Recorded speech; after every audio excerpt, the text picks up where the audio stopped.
Peggy Anderson had learned to recognize love not by the grand declarations or sweeping romantic gestures that movies promised, but by the small, consistent acts that revealed a person's true heart when they thought nobody was watching closely enough to notice. Darren Short loved her like that, in the quiet spaces between words where truth lived more honestly than in any spoken promise. He loved her in the way he remembered she took 2 sugars in her morning coffee, but preferred it black in the evening because sweetness before bed gave her headaches. He loved her in the way he listened when she talked about her difficult patients at the nursing home. Really listened, instead of just waiting for his turn to speak. Asking follow-up questions that proved he'd absorbed every detail, even when she thought she was just rambling. He loved her in the way he held her at night, his arms wrapped around her like she was something infinitely precious he'd searched for his entire life and finally found when he'd stopped believing such things existed. She hadn't been looking. For love, when it found her, had actually made a kind of peace with the possibility that she might spend the rest of her life alone, that the right person might have passed through her orbit years ago when she was too young or too foolish or too damaged to recognize what stood in front of her. The years had taught her to expect less from people, to accept that everyone arrived in your life carrying baggage you couldn't see until you'd already unpacked your own beside theirs and committed to sharing space in crowded quarters. But Darren had seemed different from the moment they met at that community fundraiser where she'd been volunteering and he'd been donating time he didn't have to spare. He'd seemed clean somehow, unburdened, present in a way most people never managed to achieve because they were too busy living half in the past and half in an imagined future to fully inhabit the moment directly in front of them. Until she asked about his family, and then everything changed, shifted, revealed fault lines she hadn't known existed beneath the solid ground they'd been building on together. The first time it happened, they'd been together for several months, long enough that meeting parents felt like the natural next step, in a progression that had been moving forward with comfortable inevitability. She'd mentioned it casually over dinner, said something about wanting to meet his parents, maybe having Sunday dinner where both families could blend and get to know each other before the wedding they'd started talking about in that tentative way people do when they're testing whether their private hopes align with another person's private dreams. She'd watched his face change in that moment, watched something behind his eyes shut down like a door, closing in a house she'd thought was completely open to her, all rooms available for exploration. "They won't be at the wedding," he'd said, his voice carrying that particular gentleness people use when they're trying to soften a blow they know will hurt, regardless of how carefully they deliver it. Why not? Are they out of the country, unable to travel? "I don't have a relationship with them anymore, haven't for a long time. It's complicated and painful, and honestly, I'd rather not talk about it if that's all right with you." She'd wanted to ask more, wanted to understand what could sever a parent from a child so completely that the child would eliminate them from the most important day of their life. But something in his expression had stopped her cold. It wasn't anger she saw there, wasn't resentment or bitterness or any of the emotions you'd expect from someone discussing estranged family members. It was guilt, deep bone-level guilt that seemed to live in his body like a second skeleton holding him upright when everything else wanted to collapse inward. She'd let it go that first time. Told herself that everyone had complicated family situations, that you didn't need approval from people who weren't part of your life anymore, that plenty of couples built beautiful marriages without parental involvement. But the question kept surfacing, kept pushing against her throat every time they talked about the wedding, every time she mentioned her own mother's excitement, and he changed the subject with the practiced ease of someone who'd been deflecting for years. "My mother's so excited to meet you," she'd said one evening while they were cooking dinner together, her at the stove stirring sauce and him chopping vegetables with the kind of precision that suggested he found comfort in tasks with clear outcomes and measurable results. She keeps asking when you're bringing your parents by, says it's tradition to get the families together before the wedding, that it brings good luck to have everyone's blessing. His knife had paused mid-slice, hovering in the air for just a fraction of a second longer than natural. "That's nice of her to think about them," he'd said carefully, too carefully, like someone navigating a minefield using a map drawn in disappearing ink. "But like I said, they won't be coming to the wedding, so there's no point in introductions that would just be awkward for everyone involved. And Darren, I need to understand what happened. I need to know why you're shutting me out of this part of your life. If we're going to get married, we can't have whole sections of our histories that are off-limits to each other. That's not how partnerships work. That's not how trust gets built. Can we not do this right now?" His words had come out sharper than she'd ever heard him speak, and immediately his face had crumpled with regret that looked genuine and devastating in equal measure. "I'm sorry. I didn't mean to snap at you. It's just complicated in ways I don't know how to explain, and talking about it makes me feel like I'm drowning in things that happened so long ago they shouldn't matter anymore, but somehow they still do. They still hurt like fresh wounds even though decades have passed." She'd gone to him then, wrapped her arms around him from behind, felt the way his body relaxed incrementally into her touch like he'd been holding himself rigid against invisible blows. "You can tell me anything," she'd whispered against his back, feeling his heart race beneath her palm. "Whatever it is, whatever happened, it won't change how I feel about you. I promise you that." "I know," he'd said, but the words had come out hollow, unconvincing, and he hadn't told her anything at all except that some doors stayed locked for good reasons. The proposal had come on a rainy evening when the world outside their window looked like a watercolor painting someone had left in the storm, all the sharp edges blurred and softened, until reality looked more like suggestion than solid fact. They'd been sitting on the couch together, her head resting on his shoulder, both of them watching water stream down the glass and blur the streetlights into halos of gold and amber that looked like something out of a dream. He'd shifted suddenly. He pulled away from her, and she'd felt a spike of alarm at the expression on his face, at the way fear and determination and something that looked almost like grief were fighting for dominance across his features. "I need to ask you something," he'd said, and his hands were shaking when he pulled a small velvet box from his pocket, trembling so badly she thought he might drop it. She'd known what was coming, had imagined this moment in the abstract way. You imagine all life's milestones before they arrive and transform from possibility into concrete reality. But seeing him there, trembling and pale, tears gathering in his eyes and threatening to spill over, she'd realized that whatever she'd imagined bore no resemblance to this actual moment, to the weight of it, to the way it felt like standing at the edge of something vast and unknowable. "I know I'm not perfect," he'd begun, his voice cracking around the edges.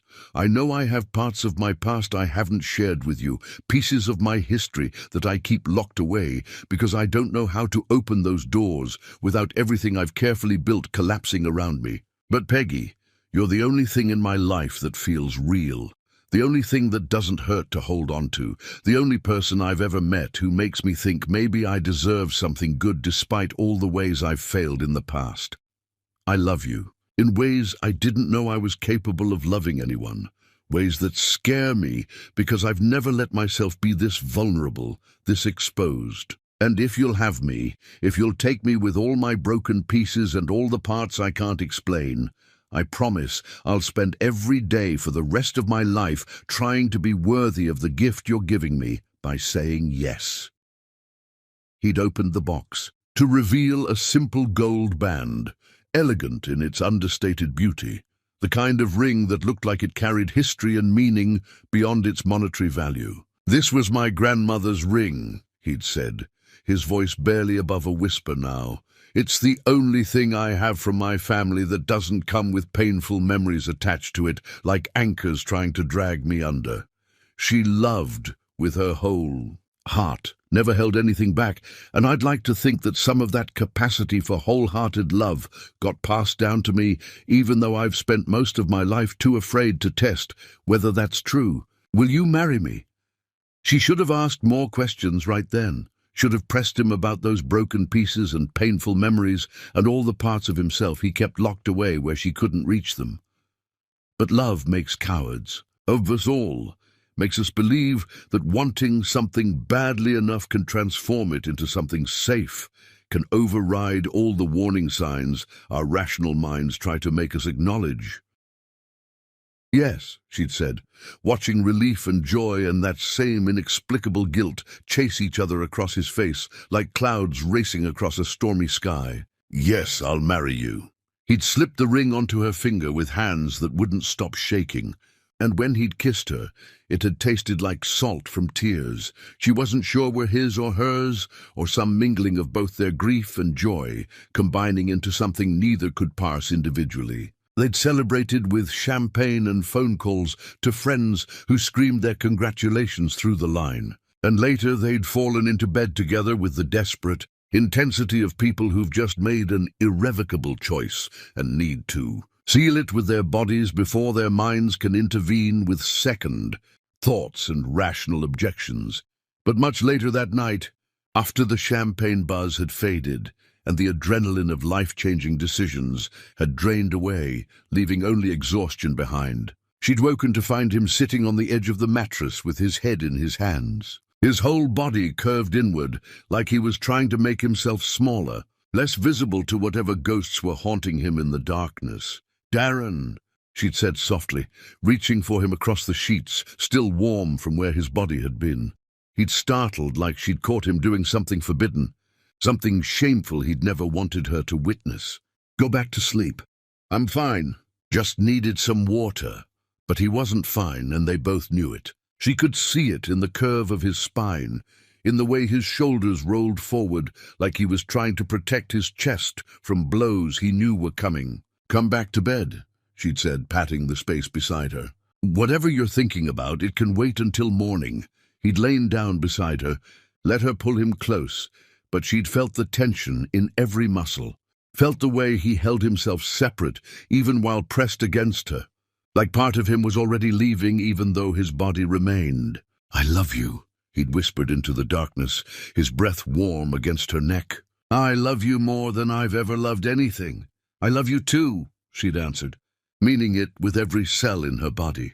"I'm sorry," he'd said then, so quietly she almost didn't hear it. "For what?" But he'd already closed his eyes, retreated into whatever private hell he visited when he thought she wasn't watching closely enough to see where he really went. And she'd been left holding him while wondering what apology he owed her that she hadn't yet discovered she needed to receive.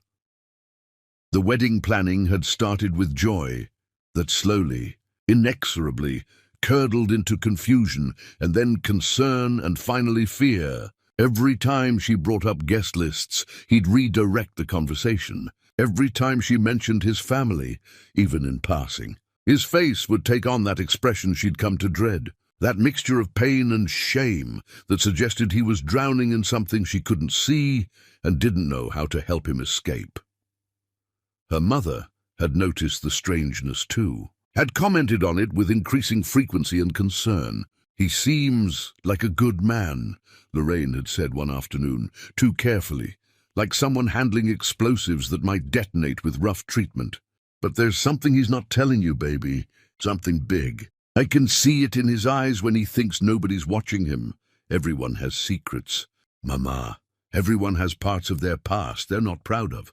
Not everyone has secrets that look like that make them flinch when you ask simple questions about where they came from."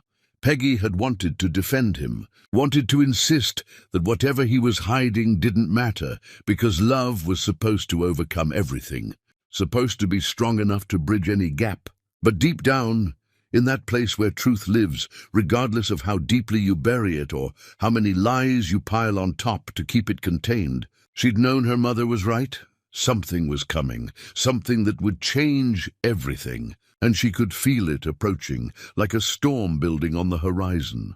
Dark clouds gathering, wind picking up, That electric charge in the air that tells you to seek shelter because what's coming will be too powerful to stand against in the open.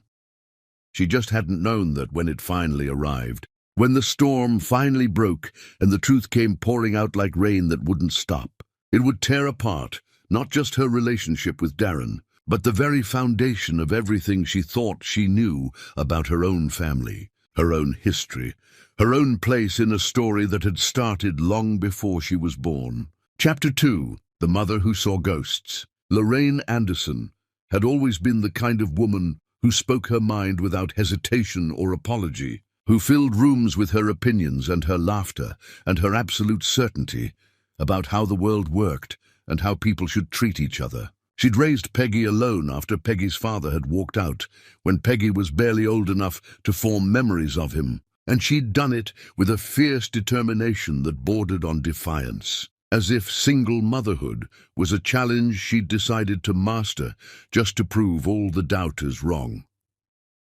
But from the moment Peggy had brought Darren home for dinner, something in Lorraine had gone quiet in a way that felt fundamentally wrong, unnatural, like watching a river suddenly stop flowing mid-current because something downstream had broken and dammed it up. She'd met him at the door with that strained smile people wear when they're trying to pretend everything's fine while their internal world is collapsing.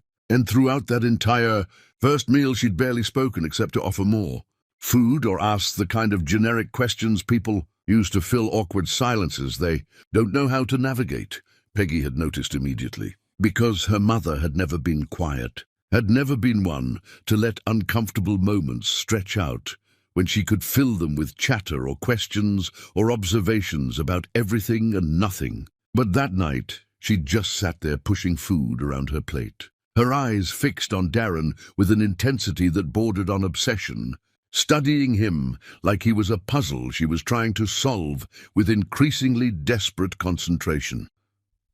Whenever Darren looked away, whenever his attention shifted to his plate or to Peggy or to anything else in the room, Lorraine's gaze would lock onto his profile with an expression Peggy couldn't quite identify. It wasn't simple disapproval or the normal maternal skepticism you'd expect from a mother sizing up her daughter's new boyfriend. It was something deeper, more visceral, something that looked disturbingly close to recognition mixed with horror. Like she was seeing something that shouldn't exist in the physical world, something that violated her understanding of what was possible. She'd studied the shape of his nose, the angle of his jaw, the way his hair fell across his forehead when he leaned forward to emphasize a point in whatever story he was telling. Her eyes would trace the lines of his face with an almost manic attention to detail, like she was trying to memorize every feature or maybe trying to convince herself that what she was seeing wasn't real, that her eyes were playing tricks on her, and if she just looked hard enough, the illusion would break and she'd see someone else entirely. "He seems nice enough," Lorraine had said after Darren left, but the words had come out mechanical and rehearsed, like she'd practiced saying them but couldn't quite infuse them with the warmth they required to sound genuine. "You barely spoke to him all evening. Mama, you just sat there staring at him like he'd grown a second head." "I wasn't staring. I was just being cautious, trying to get a read on him. You've never been cautious before. When I brought James home, you talked his ear off for 3 hours straight, told him your whole life story before dessert was even served. You couldn't stop telling me what a good man he was, how you just knew we'd be happy together." "James didn't work out though, did he? Maybe I should have been more cautious then too." "That's not the point, and you know it. Something about Darren bothers you, and I need to know what it is, because if there's something wrong with him, something I'm not seeing, then as my mother you have an obligation to tell me."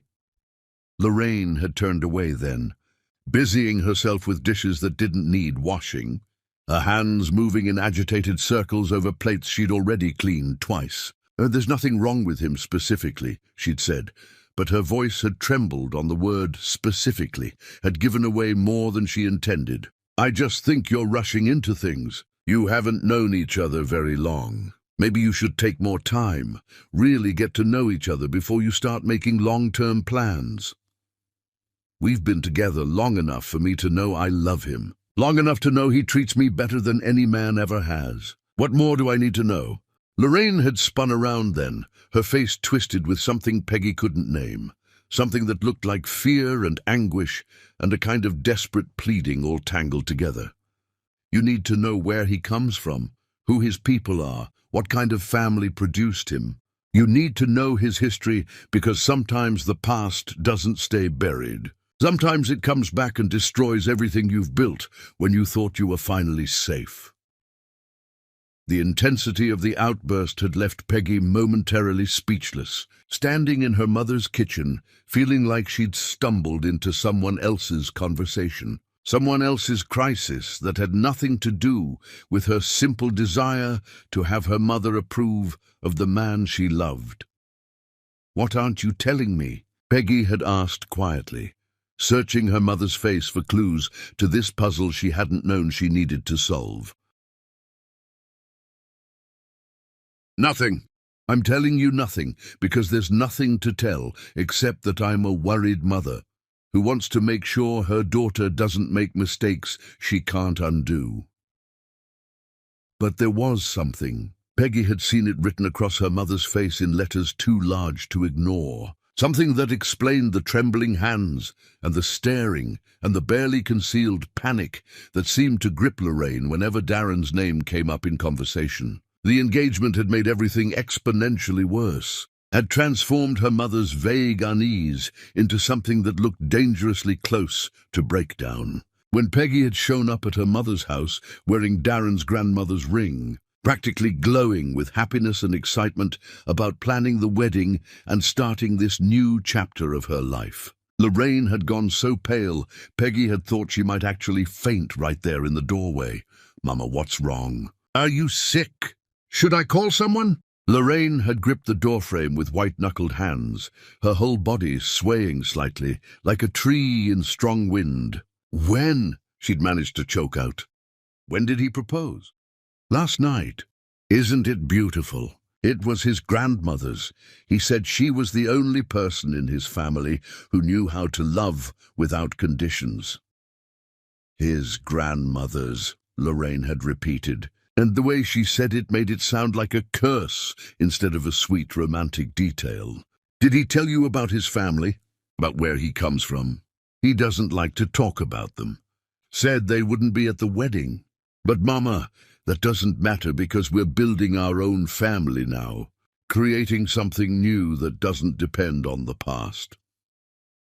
Lorraine had walked unsteadily into the kitchen then, had gone straight to the sink and gripped its edge like it was the only thing keeping her upright. She'd stood there for a long time, just breathing, her shoulders rising and falling with the effort of pulling air into lungs that seemed to have forgotten how to work properly. "Maybe you should wait," she'd finally said, her voice barely above a whisper. "Maybe you should take more time, really get to know him before you make it permanent. We're already engaged, Mama. We're already committed to each other." Engagements can be broken. Marriages are harder to undo. Why would I want to break it? I love him.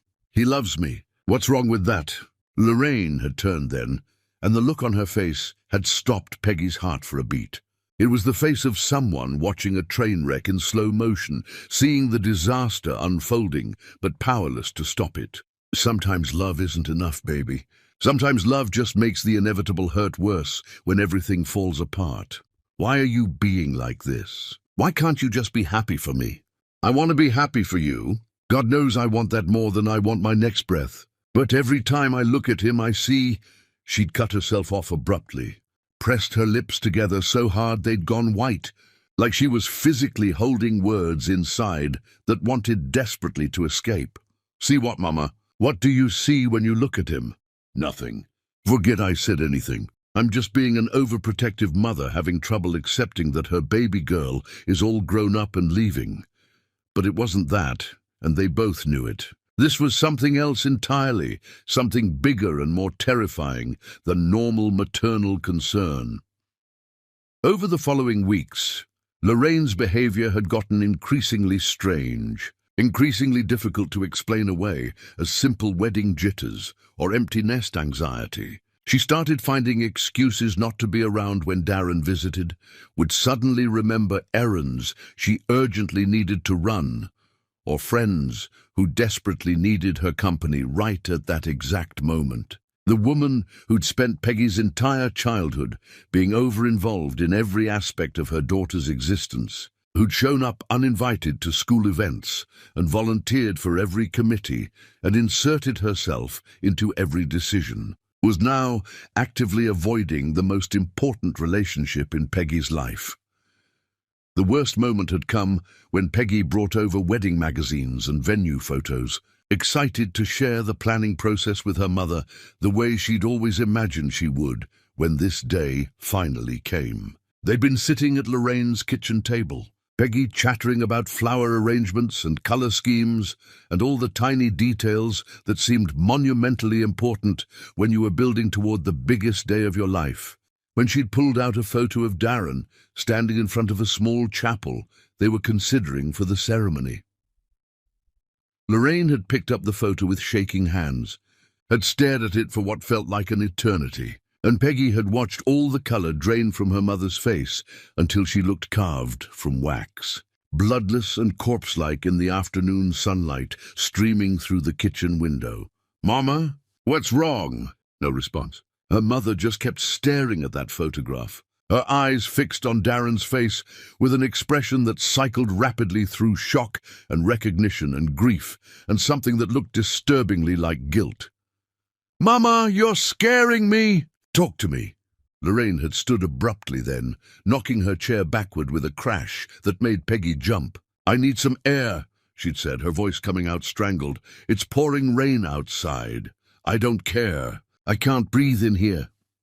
She'd walked out onto the back porch and stood in the downpour, letting rain soak through her clothes and plaster her hair to her skull, while Peggy watched through the window, terrified and confused and completely lost about what was happening to the woman who'd raised her. When Lorraine finally came back inside 15 minutes later, drenched and shivering, her eyes had that hollow look people get when they've seen their worst nightmares made flesh and realized there's no escape. "This can't be happening again," she'd whispered, so quietly Peggy almost didn't catch the words. "Please God, don't let this be happening again." "What can't be happening again?" "Mama, please, you're terrifying me." "What's going on?" Lorraine had looked at her then, with eyes full of decades-old pain, had reached out and cupped Peggy's face in her cold, wet hands. "I love you more than anything in this world. You know that, don't you? Everything I've ever done, every choice I've made, it's been to protect you, to keep you safe from things you shouldn't have to carry." "I know that. But what does that have to do with Darren?" "Maybe nothing. Maybe everything. I don't know yet. I need time to think." But she wouldn't explain further, wouldn't give Peggy anything except cryptic warnings and fear that seemed to age her visibly, carving new lines into her face and dimming the light behind her eyes. Peggy had left her mother's house that day feeling like the ground beneath her feet was developing cracks she couldn't see but could definitely feel spreading, growing wider, threatening to open up and swallow everything she thought was solid and reliable. Something was terribly wrong, something that connected her mother and Darren in ways neither of them would acknowledge. And Peggy was starting to realize that whatever that something was, it had the power to destroy everything she thought she was building toward. She just had no idea how right that premonition would turn out to be. Chapter 3. The Secret Journey. Darren had kissed her goodbye the night before with particular tenderness, had held her face in his hands and looked at her like he was memorizing her features in case he never saw them again. He'd told her he had to drive out to meet with a client, an elderly woman who needed help with the legal paperwork for selling her house. Routine work that would take most of the day, but nothing for her to worry about. She'd believed him because she wanted to, because their relationship had been built on trust, even though that trust was feeling increasingly fragile, cracking under the weight of all the things he wouldn't tell her, all the questions he kept deflecting. But she'd believed him, because the alternative meant accepting that the man she'd agreed to marry was lying to her face. and she wasn't ready to live in that reality yet. But when she'd woken in the darkness before dawn, her bladder insisting she get up despite her desire to stay burrowed in warm blankets, she'd padded to the bathroom and happened to glance out the window that overlooked the street. She'd seen Darren's car pulling away from the curb with its headlights off, moving slowly and carefully, like someone who very much did not want to be seen or followed. The digital clock in the bathroom had shown a time far earlier than he'd said he needed to leave, hours before any reasonable person would start a workday, even if they had a long drive ahead of them. Peggy had stood at that window with her heart hammering against her ribs, watching his taillights disappear around the corner, feeling intuition scream warnings she didn't want to acknowledge. She'd told herself there were innocent explanations, that maybe he couldn't sleep and decided to get an early start, that maybe he'd gotten his times confused, or traffic was unpredictable, or any of a dozen reasonable justifications that would make this midnight departure make sense. But she'd gotten dressed anyway, moving quietly through the dark apartment, grabbing her keys and her phone and a jacket because the pre-dawn air still carried winter's chill. She'd left a light on so he wouldn't come home to darkness and worry, and then she'd followed him, keeping several car lengths back, terrified of being spotted, but more terrified of not knowing where he was really going when he thought she wasn't. Watching, they'd driven for hours as the sun came up and painted the sky in shades of pink and gold that would have been beautiful if Peggy's stomach hadn't been twisted into knots so tight she felt nauseated.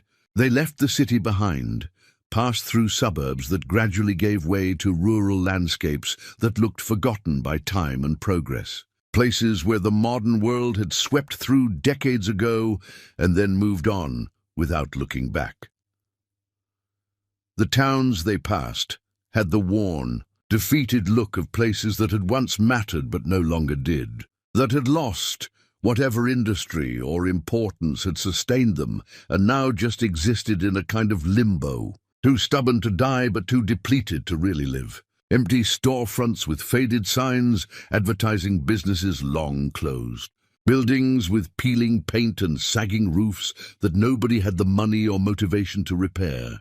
Churches with broken stained glass windows and crumbling steeples that pointed at God but looked more like accusations than prayers.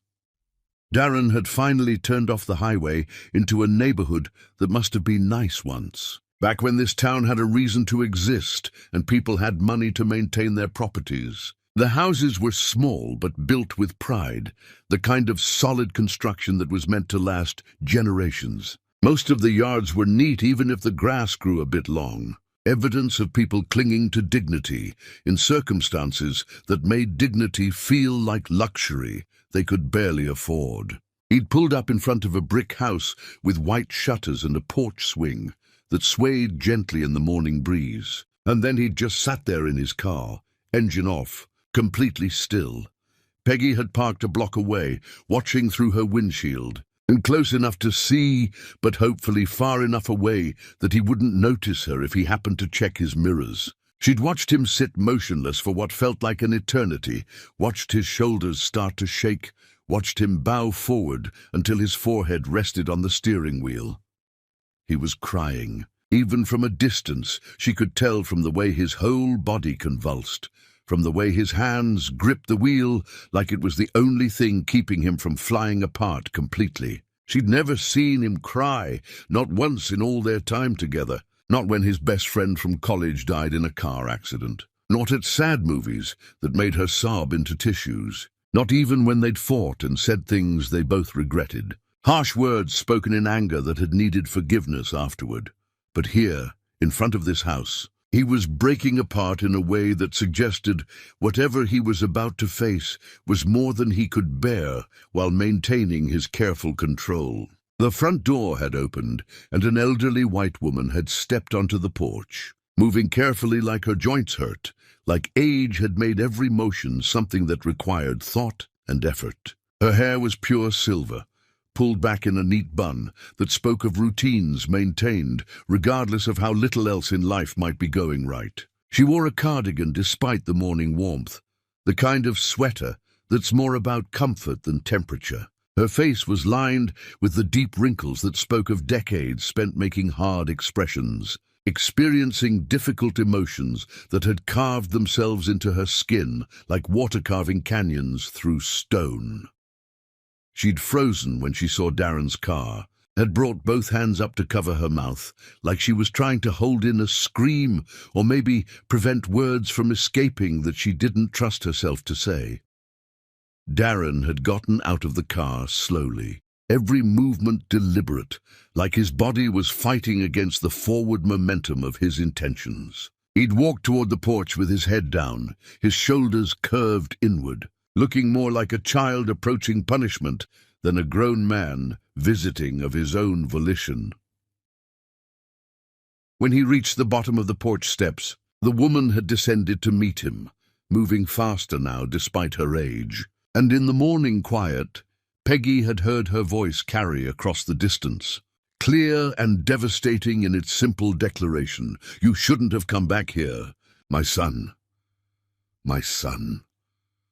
The words had hit Peggy like physical blows, each syllable a hammer striking her chest. My son, not young man or his name or any casual greeting that might be explained away. My son, spoken with such familiarity and grief and complicated love that there could be no mistaking the relationship being claimed. The world had tilted sideways in that moment, had rearranged itself into configurations that made no sense.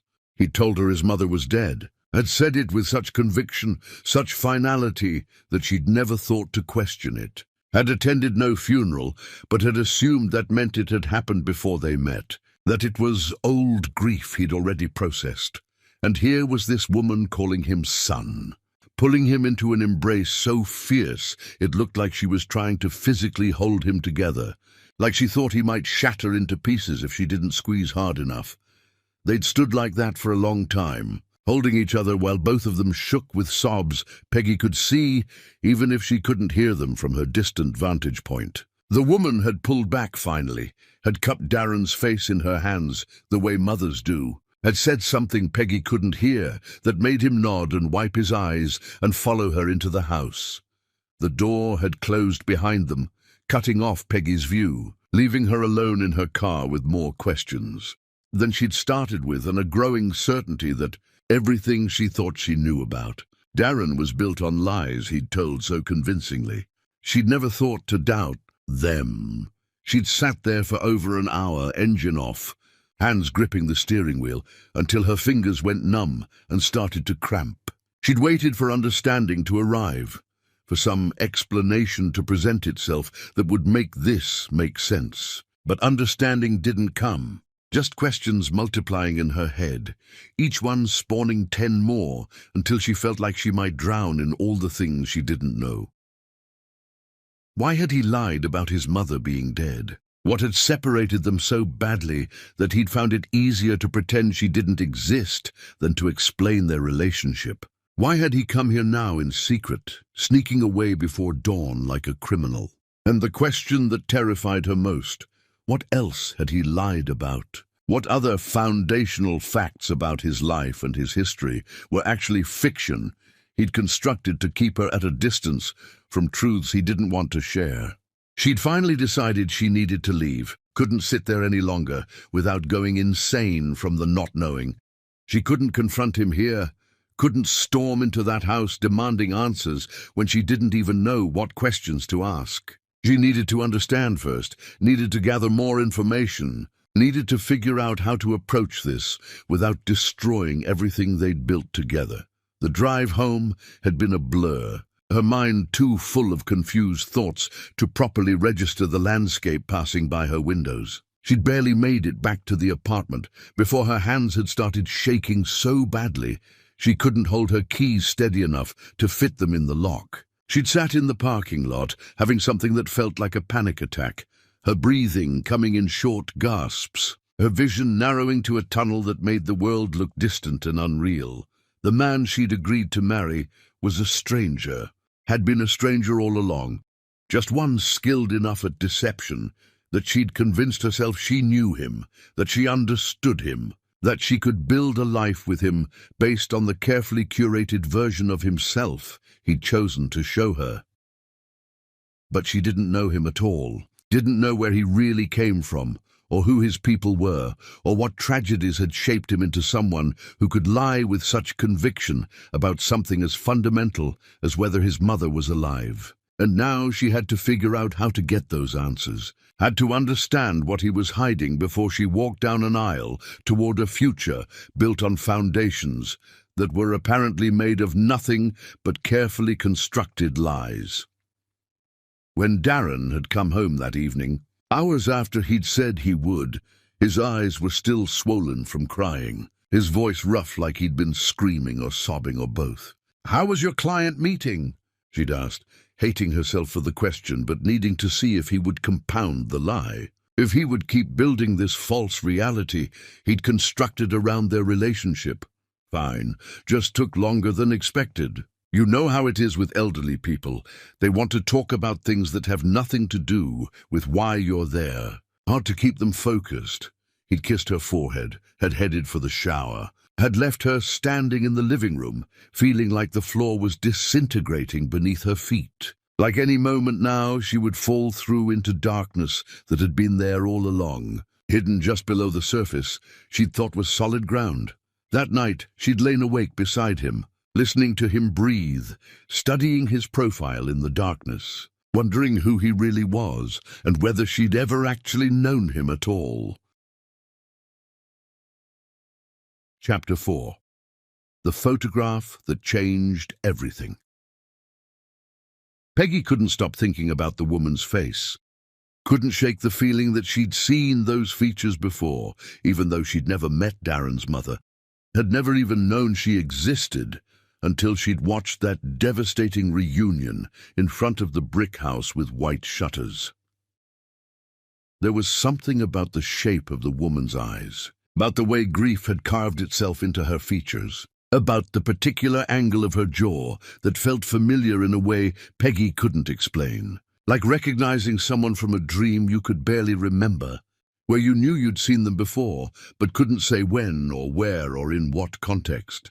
She'd tried to convince herself she was imagining it, that betrayal and shock were making her see connections that didn't exist, patterns that were just her brain trying to make sense of chaos by imposing order where none existed. But the feeling wouldn't leave, just kept gnawing at her like hunger, insisting she was missing something obvious that was hiding in plain sight. Her mother had been acting strange since the engagement, looking at Darren like she'd seen a ghost, flinching every time his name came up in conversation. And now Peggy had discovered Darren had been lying about his family, had a living mother he visited in secret while telling everyone she was dead. The pieces wouldn't fit together yet, but Peggy knew they would eventually. Knew that somehow her mother's inexplicable fear and Darren's carefully constructed lies were connected in ways she needed to understand before she could move forward with anything. She'd called her mother with a flimsy excuse about needing to borrow a serving dish for a dinner party she wasn't actually having. Lorraine hadn't questioned it, had just said she'd be at the hospital working late, that Peggy should let herself in. The spare key was under the mat where it always was, even though Peggy had told her 100 times that was the first place burglars looked. Perfect. Hours of unsupervised access to whatever secrets her mother had been keeping locked away. Peggy had let herself in, feeling like a criminal, hating that their relationship had come to this, to breaking into her own mother's house to search for answers nobody would give her straight. But what choice did she have? Everyone in her life was lying to her, keeping secrets that apparently involved her in ways she didn't understand. And she was tired of being the only person who didn't know what was really happening. She'd known where to look without really thinking about it. Her mother kept the past in the attic, stored in boxes and trunks that held decades of accumulated life. Photographs and documents and memories preserved like specimens in formaldehyde. Dead things kept in jars where they couldn't decay or change or be lost to time's inevitable erosion. The attic stairs had creaked under Peggy's weight. each step announcing her presence to an empty house that judged her anyway. Dust motes danced in the light from the bare bulb, swirling in patterns that looked almost deliberate. Everything smelled like old paper and cedar, and time itself, if time had a smell, which Peggy was starting to think it did. She'd started methodically, opening boxes one by one, looking through photo albums that chronicled a life she'd thought she understood. Family gatherings where everyone smiled at the camera even when you knew they'd been fighting just before the picture was taken. Holidays celebrated with traditions that felt meaningful at the time, but looked hollow in retrospect. School pictures, where Peggy's changing face marked the passage of years like rings in a tree trunk, each one slightly different from the last, until you couldn't recognize the child who'd started the sequence. Most of it was familiar, the documented evidence of the life she'd lived and her mother had carefully preserved. But then she'd found the wooden box, pushed far back under the eaves like someone had wanted it out of sight, but not completely inaccessible, hidden but not destroyed. It had been locked, but the key hung on a small chain attached to the latch, suggesting her mother wanted it secured, but not impenetrably so. Protected but not forbidden, preserved but available for those who knew where to look and had reason to go searching. Inside were photographs Peggy had never seen, images that showed a younger version of her mother living in what looked like an entirely different lifetime. Unlined and radiant, her face full of hope and joy that looked untempered by the disappointments that would come later. In most of the photos she was with another woman, white with kind eyes and an easy smile, and the two of them looked inseparable in the way only true friends can achieve. Arms around each other's shoulders, heads tilted together conspiratorially. The body language of people who knew each other's secrets and kept them gladly, who trusted each other with the parts of themselves they showed to nobody else.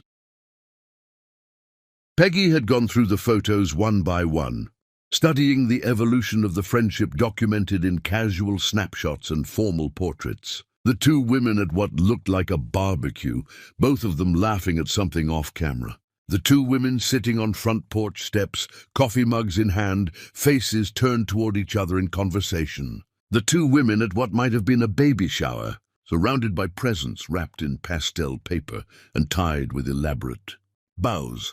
But it was one specific photograph that had made Peggy's hand start, shaking so badly she'd almost dropped it. The two women sat side by side on a porch swing, both of them heavily pregnant, their bellies round and pronounced beneath summer dresses that looked homemade, carefully stitched. They were laughing at something, genuine joy written across both their faces. Her mother's hand rested on the white woman's belly. The white woman's hand rested on her mother's, a gesture of shared experience, of joy multiplied by being experienced together, of friendship deep enough that even their children would be born as siblings in all but blood. Peggy had stared at that white woman's face until the features burned themselves into her memory with perfect clarity, and even though she'd only seen the aged version once, from a distance, she'd known with absolute certainty that this was the same person who'd embraced Darren that morning. This was his mother, decades younger, decades before grief carved canyons into her face, but unmistakably the same woman. Her mother and Darren's mother had known each other, more than known, had been close enough to document their friendship in dozens of photographs, close enough to be pregnant at the same time, to celebrate that pregnancy together, to plan for a future where their children would grow up side by side. What had happened to destroy that closeness? What tragedy had been powerful enough to transform those smiling women into strangers who pretended not to know each other, who couldn't even acknowledge the other's existence without visible pain? Beneath the photographs, wrapped in tissue paper that had yellowed and become brittle with age, was a newspaper clipping that fell apart slightly when Peggy unfolded it. The paper had the particular texture of something that had been handled many times, creased and recreased, read and reread, until the words were nearly worn away.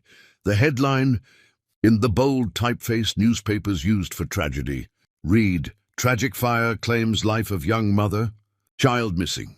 Peggy's vision had blurred as she read the article. Tears gathering, even though she didn't fully understand yet what she was reading. Her body responding to tragedy before her mind had fully processed the details. The writing was frustratingly vague, dancing around specifics with the careful language journalists use when facts are scarce or potentially actionable, when saying too much might invite lawsuits or reveal things that were meant to stay hidden.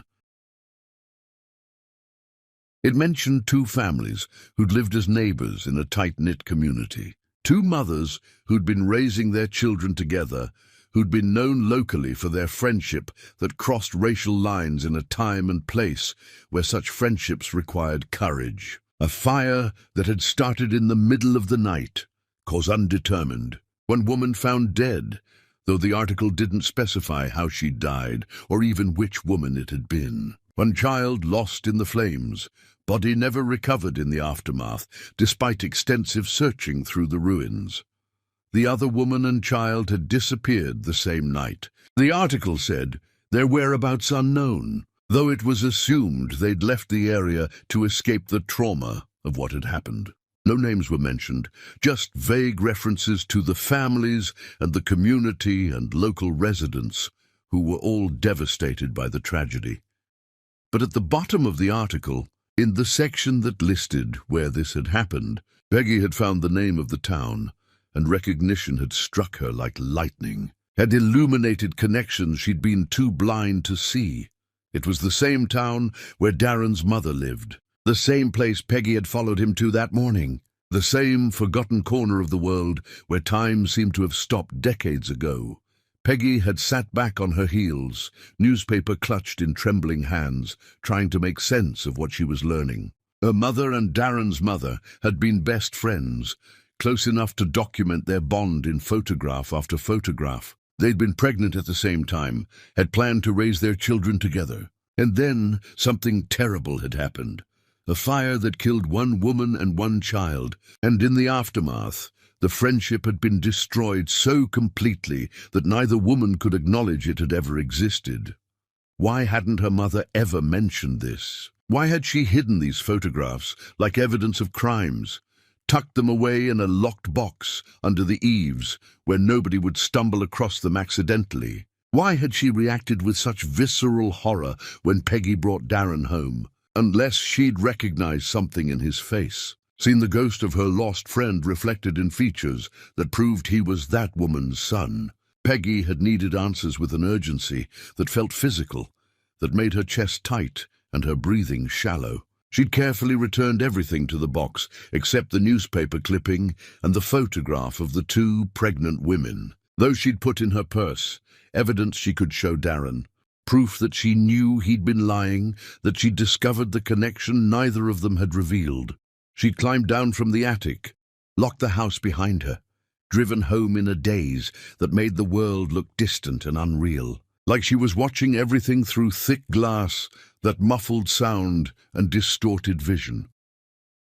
That evening, when Darren came home from wherever he'd really been, she'd been sitting at the kitchen table with the photograph and the article laid out in front of her, like evidence in a trial where he was the defendant and she was judge. Jury and executioner all rolled into one. He'd walked in smiling, had started to ask about her day, and then he'd seen what was on the table and all the color had drained from his face in an instant, leaving him looking pale and sick and cornered. Peggy, he'd said, her name coming out like a plea or maybe a prayer to a god he didn't believe in anymore. Where did you get those? From my mother's attic. While I was searching for answers, nobody seems willing to give me. Who is this woman, Darren? And don't you dare lie to me again, because I'm done accepting evasions and half-truths. He'd sunk into the chair across from her, had reached for the photograph with hands that shook, had stared at it with an expression that cycled through shock and grief and something that looked disturbingly like recognition. That's my mother, he'd whispered finally, before everything fell apart, before the fire changed everything, And then, finally, after months of deflection and lies and careful omissions, he'd told her the truth, all of it. Chapter 5. The Dreams That Revealed Truth. Sleep had become a battleground where Darren fought enemies Peggy couldn't see, where he wrestled with demons that only showed themselves in darkness when his conscious defenses dropped and his subconscious was free to speak truths his waking mind worked hard to suppress.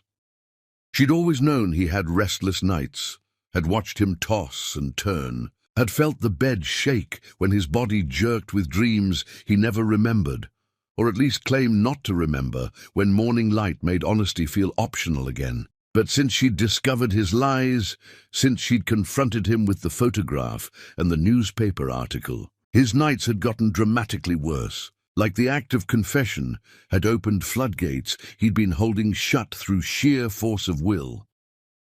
The first time she'd heard him actually speak coherently in his sleep, she'd thought he was awake, that he'd woken from a nightmare and was processing it out loud the way people sometimes did when reality and dream were still tangled together. His voice had been so clear, so full of conscious anguish, that it didn't sound like the mumbling people usually did when sleep-talking. "The smoke's too thick," he'd said into the darkness, his voice ragged with panic. "I can't see anything. Can't see my hands in front of my face. Where are you? Call out so I can find you." She'd reached for him instinctively, touched his shoulder to let him know she was there, that he wasn't alone, even if whatever nightmare held him made him feel isolated. He jerked away from her touch violently, his body rigid with tension, still completely trapped in whatever scenario his sleeping mind was forcing him to relive. "I have to go back in," he'd continued, his words tumbling out in desperate fragments. "She's still in there. I can hear her crying, but I can't tell which direction it's coming from. The smoke makes everything sound wrong, like voices are coming from everywhere and nowhere. I have to save her. I have to try." "Darren, wake up," Peggy had said quietly, her own heart racing now, fear spreading through her chest like cold water. "You're dreaming. Wake up and come back to me." But he hadn't woken, had just kept talking, his narrative becoming more frantic as whatever dream fire he was trapped in spread and intensified. "Mom, I'm trying," he'd said, and hearing him use that word, hearing the child's voice underneath the man's, had made Peggy's throat tighten with tears. "The door's locked from the outside. I don't understand. Why would the door be locked? We need to get in. We need to get her out. Mom, please, I can hear her screaming now. She's so scared. We have to help her. Wake up," Peggy had said more urgently, shaking him harder now, needing him to escape whatever hell he was trapped in. "Come back to me. You're safe. You're in our bed. There's no fire. Wake up." His eyes had snapped open finally, wild and unfocused, looking around the room like he didn't recognize where he was or how he'd gotten there. Sweat had soaked through his shirt, had plastered his hair to his forehead. Tears streamed down his face, though he didn't seem aware he was crying. "Peggy," he'd said, his voice hoarse and confused. "What happened?" "Oh, you were having a nightmare. Talking in your sleep about a fire, about someone locked in a room." His whole body had tensed at her words, muscles going rigid like he was preparing for a physical blow. "What did I say exactly? Tell me word for word what you heard. You were talking about smoke, about trying to save someone. You kept saying you could hear her crying, that the door was locked. You called out to your mom, said you couldn't get in." He'd closed his eyes, leaned his head back against the headboard, his chest rising and falling with breaths that came too fast, too shallow, like he was having trouble getting enough air. "Her name was Darlene," he'd said finally, the words coming out flat and dead. "My twin sister. She died in the fire that the newspaper article mentioned. She was 3 years old, same as me. We were born 3 minutes apart. She came first, made sure it was safe for me, and then I followed. That's what my mother always said, that even as a baby, Darlene was protecting me, making sure I'd be okay." Peggy had felt her heart break for this man she loved, for the child he'd been, for the loss that had shaped every day of his life since. "I'm so sorry," she'd whispered, reaching for his hand in the darkness. He'd let her take it, but his fingers had stayed limp, unresponsive, like he wasn't really there despite his body's presence. "I don't remember her," he'd continued, his voice carrying that peculiar distance people get when they're speaking truths they've buried so deep that excavating them requires traveling to places inside themselves they usually avoid. "Not really. Just fragments that might be real memories, or might be things my mind invented based on photographs and stories. A laugh that sounded like bells. Hands that were always sticky from whatever she'd been eating. The way she'd hold onto my shirt when she got scared. Like as long as we were touching, nothing bad could happen to either of us." After that night, Peggy had started staying awake deliberately, fighting her own exhaustion to watch for the moment when his breathing would change, and the nightmares would begin their nightly siege. She'd witness him relive the fire over and over, each iteration slightly different, but the core horror always the same. Smoke and screaming and locked doors, and the sister he couldn't save, no matter how hard Dream Darren tried. No matter how many times his sleeping mind replayed that night, hoping for a different outcome that never came.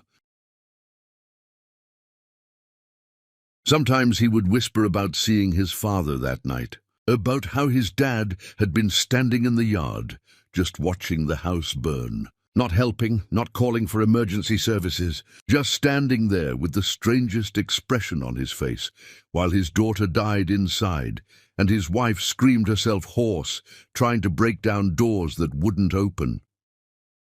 "Dad, help us," he'd beg in his sleep, his voice taking on the high pitch of a terrified child. "Why aren't you doing anything? Why are you just standing there? Please, we need you. Darlene needs you. Help her, please."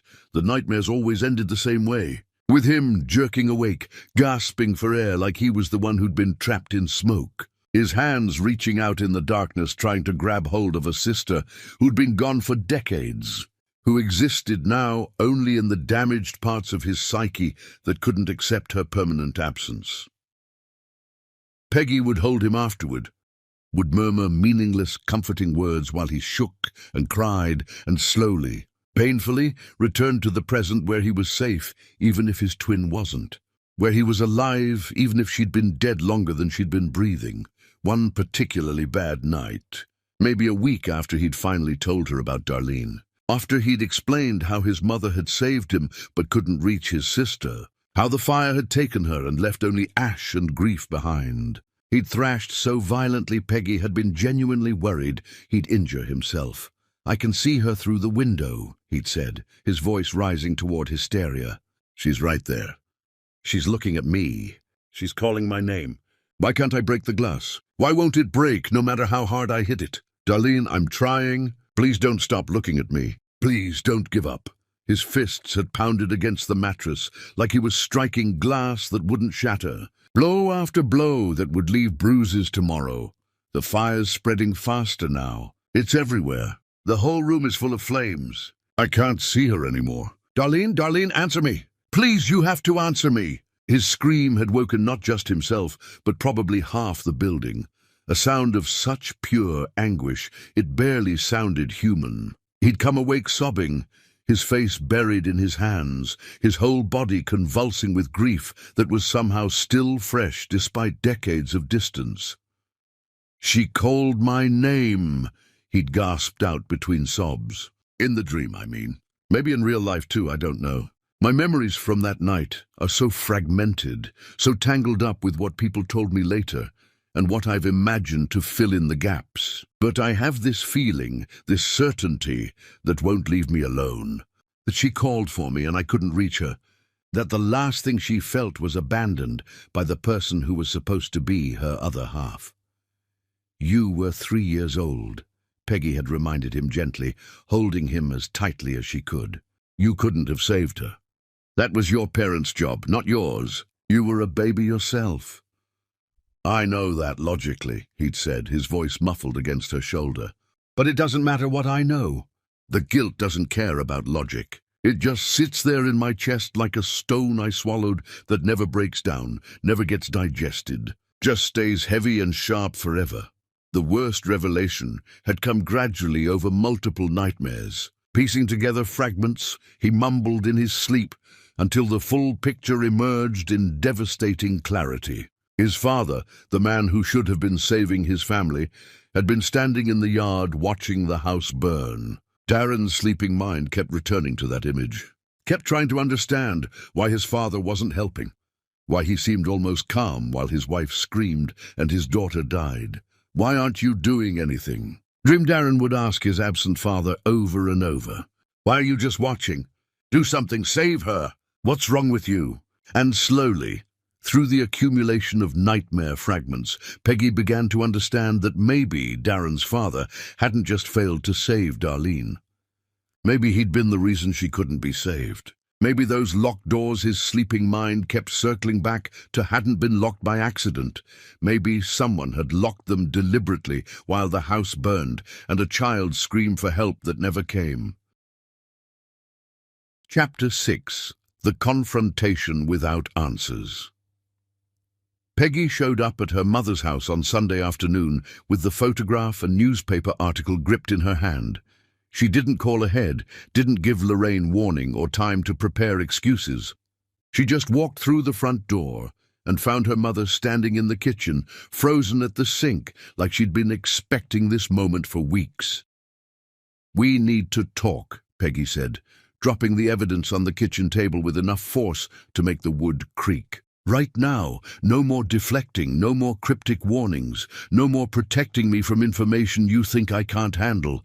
I need the truth about your relationship with Darren's mother, about what happened with that fire, about why you've been looking at him like you've seen death walking since the moment I brought him home." Lorraine turned around, and what struck Peggy most wasn't surprise on her mother's face, but relief, like she'd been holding her breath underwater for decades and was finally being allowed to surface. Her shoulders sagged, her hands gripped the counter edge, and when she spoke, her voice came out hollow. "You found the box." "I found the box. I found pictures of you and some woman looking like sisters. I found an article about a fire that killed someone and destroyed a child, and I followed Darren to that town and watched him cry in the arms of his mother, the one he told me was dead. So you're going to explain right now how my fiancé's family tragedy connects to you in ways neither of you bothered to mention." Lorraine moved to the table and sat down hard, like her legs had stopped working properly. When she looked up at Peggy, tears were already gathering in her eyes, but she blinked them back with visible effort. "Her name is Ruth Short. We were best friends. More than best friends, really. We were sisters in every way that mattered except blood. This was back when I first moved to that town for a nursing job, young and terrified and trying to make it in a place where being black meant people assumed things about you before you even opened your mouth. Ruth was different from the start. She invited me to her porch that first week, shared her coffee, treated me like a person instead of a category she needed to file away in her head." Peggy pulled out a chair and sat down across from her mother, her anger shifting into something more complicated as she realized this story was going to hurt more than she'd anticipated.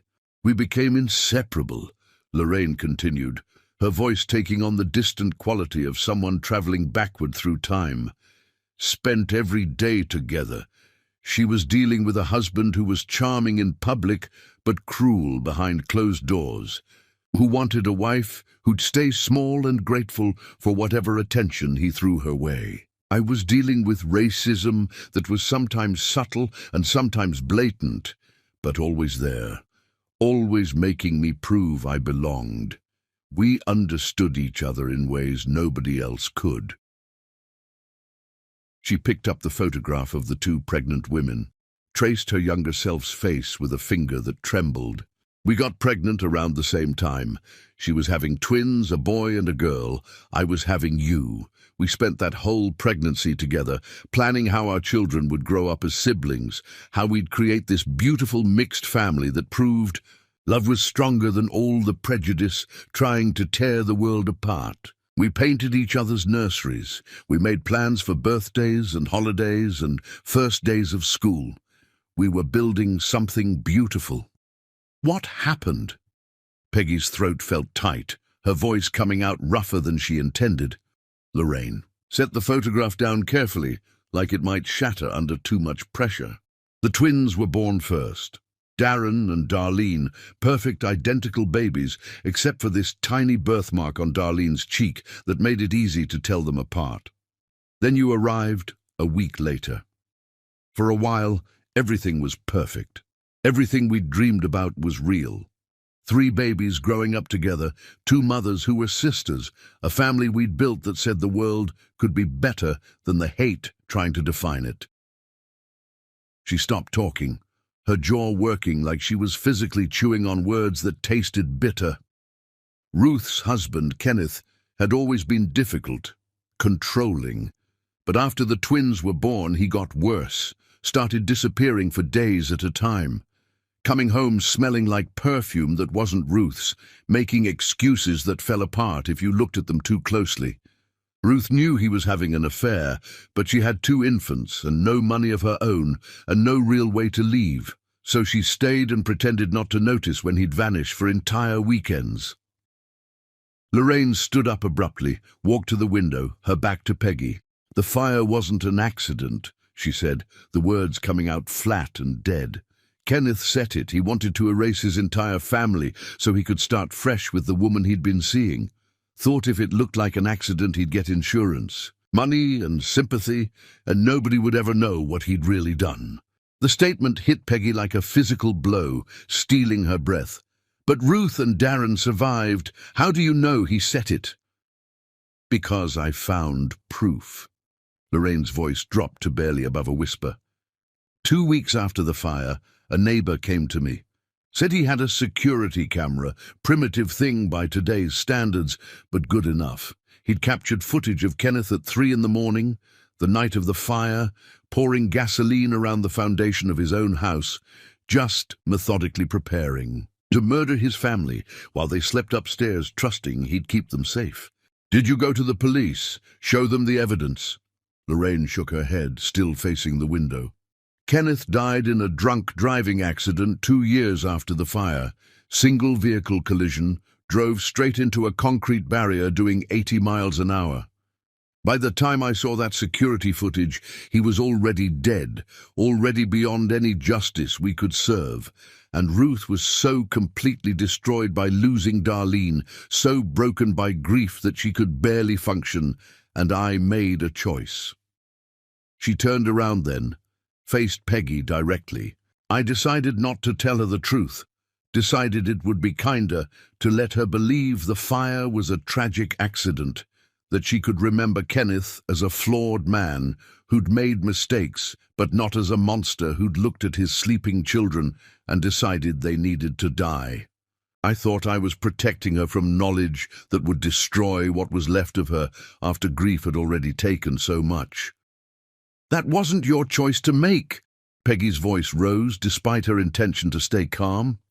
"She deserved to know the truth, deserved to direct her grief and rage at the person who actually caused it, instead of blaming herself or God or random chance. And I know that now." Lorraine's shoulders sagged, decades of guilt written across her posture. "I've known it for years, have spent countless nights lying awake, wondering if I did the right thing or if I just took the cowardly path, because telling the truth would have forced me to admit I'd brought you to live next door to a man capable of murdering children, that I'd missed every warning sign, that my judgment had been catastrophically wrong." She moved back to the table, sank into her chair like all the strength had drained from her body. "But here's what you need to understand. Ruth never knew I was hiding that truth from her. She only knew that I survived with my child intact, while she lost her daughter, and in her grief she needed someone to blame. She convinced herself that if our positions had been reversed, if it had been you trapped in that fire and her children safe, I wouldn't have done enough to save you. She made me into the villain of her story because she needed a villain, and Kenneth was already dead and couldn't serve that purpose. So your friendship just ended." She moved away from that neighborhood within a month of the fire, took Darren and disappeared, and I never saw her again. Never heard from her. Just had this hole in my life where my best friend used to be. This grief that was almost as painful as watching her lose Darlene, because I lost them both on the same night in different ways. Lorraine looked directly at Peggy, her face wet with tears now. When you brought Darren home, I recognized him immediately. He looks exactly like Kenneth did at that age. Same eyes, same jawline, same way of tilting his head when he's listening. I thought I was going to die right there in my kitchen because the ghost of the man who'd tried to kill my best friend had walked through my door wearing my daughter's engagement ring. Peggy sat in stunned silence, trying to process information that kept rearranging her understanding of everything. "You need to hear the rest from Darren," Lorraine said finally. "You need to let him tell you what he discovered when he started digging into his past, what brought him to you in the first place. Because if I tell you everything, you'll hate me. And I can't bear that, not after everything else I've lost. Why didn't you warn me sooner? Why did you let me fall in love with him before telling me any of this?" "Because I was protecting you the same way I tried to protect Ruth, by hiding ugly truths I thought you couldn't handle. But all I did was repeat the same mistake that destroyed my friendship in the first place. All I did was prove that some people never learn, no matter how much their choices cost them." Peggy stood up, grabbed the photograph and article, and headed for the door. She needed air, needed space, needed to confront Darren with all of this before her head exploded from the pressure of too many revelations arriving too fast. "I need to go," she said without turning around. "Peggy, wait." But Peggy was already out the door, leaving her mother sitting alone in that kitchen with 40 years of guilt and regret for company. And the look on Lorraine's face would haunt her for days. The look of someone who'd finally confessed their worst sin and was waiting to discover if forgiveness was even possible anymore. Chapter 7. The Truth He Couldn't Hide Anymore. Darren was pacing the living room when Peggy walked in, and one look at her face told him everything he needed to know. The secrets were out. The lies were exposed. The reckoning he'd been dreading had finally arrived. "She told you," he said. Not a question, but a statement, delivered with the resignation of someone who'd always known this moment was coming. He had just been hoping to postpone it a little longer. "She told me some of it. About the fire, about your father setting it, about the security footage that proved it wasn't an accident. But she said I needed to hear the rest from you, that there were pieces of this story only you could explain." He nodded, gestured to the couch. When she sat, he reached for her hand, and was grateful when she didn't pull away immediately, even though he could feel the tension in her fingers, the way she was holding herself separate despite the physical contact. "I didn't know any of this until 3 months ago," he started, his voice rough from hours of crying he'd been doing before she arrived home. "I grew up believing what my mother told me, that the fire was a terrible accident, that sometimes horrific things happen for no reason, and you just have to find a way to keep breathing despite the loss. She raised me alone after my father died in that car accident, and we never talked about Darlene, except in the most general terms, because it hurt her too much to remember. To say her name out loud and acknowledge that piece of our family that had been burned away." He took a shaky breath, his jaw working. "I knew your mother and mine had been friends once. My mother would mention it occasionally when she was feeling particularly sad, usually on Darlene's birthday or the anniversary of the fire. She'd say things like, 'Lorraine and I used to celebrate together,' or 'Lorraine would know what to say to make this hurt less.' But she never explained why the friendship ended. Just said that grief sometimes separates people in ways that can't be bridged." Peggy stayed quiet, letting him talk, and he was grateful for the silence that gave him space to get this all out before his courage failed. "When we applied for the marriage license, they required birth certificates and all kinds of background documentation. I'd never actually looked at my birth certificate before, had just trusted that whatever my mother said about my origins was accurate. But when I really looked at it for the first time, I saw that my original birth certificate had been sealed and replaced with an amended one when I was 4 years old. Why would it be amended? Because my mother had legally changed our names after the fire. I'd been born Darren Kenneth Short, named after my father like that was supposed to be some honor. But she'd changed it to just Darren Short, erasing his name from mine, like she could erase his influence from my life if she just removed that connection between us. He pulled his hand away from hers, or buried his face in his palms. There were other documents in the file. Court papers related to the fire investigation, insurance claims, police reports, things I'd never seen before, and your mother's name was all over them. Lorraine had been questioned extensively about my father's behavior leading up to the fire. She'd provided security camera footage to police. She was woven through the entire investigation. His voice broke on the next part. I found the footage itself in police archives. They'd kept it even though the case was never officially solved, even though my father had died before they could charge him. I sat in a records room and watched my father, the man I'd been told was a good person who just made some mistakes, deliberately preparing to murder his entire family. Watched him pour gasoline around our house like he was watering a garden. Watched him light it with a cigarette, just casual, like killing his wife and children was no different than any other evening task. Peggy felt tears streaming down her face, but didn't wipe them away. Just let them fall while she listened. That's when I found the connection to your family, Darren continued.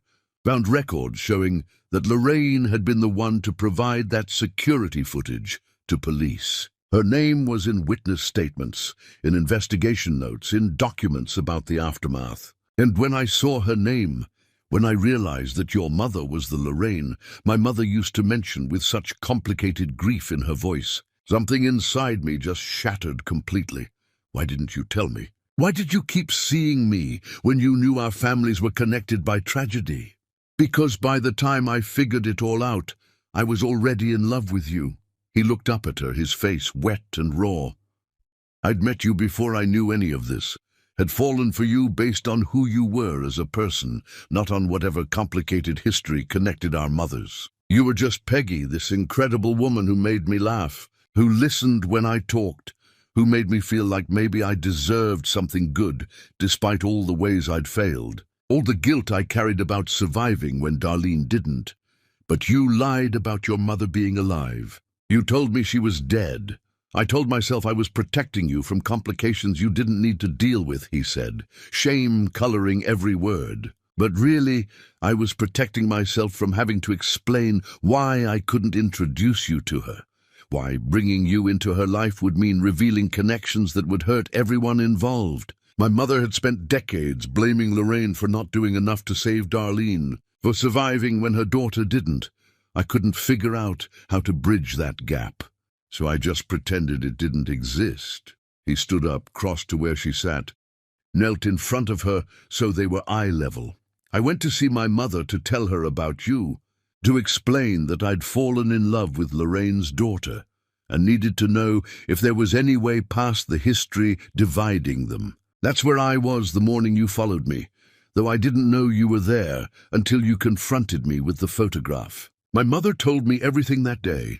Told me how much she'd loved Lorraine, how their friendship had been the best thing in her life until the fire destroyed it, how she'd spent decades blaming the wrong person because she needed someone to blame, and Lorraine was there, and my father wasn't.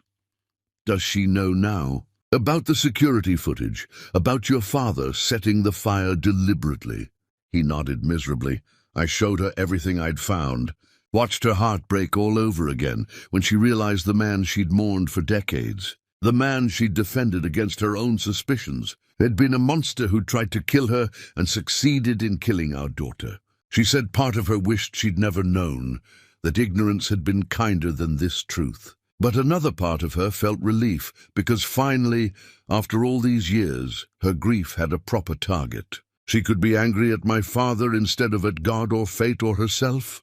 Peggy looked at him kneeling there, this man she loved who'd lied to her about fundamental things. and she felt her heart breaking in ways she wasn't sure could be repaired.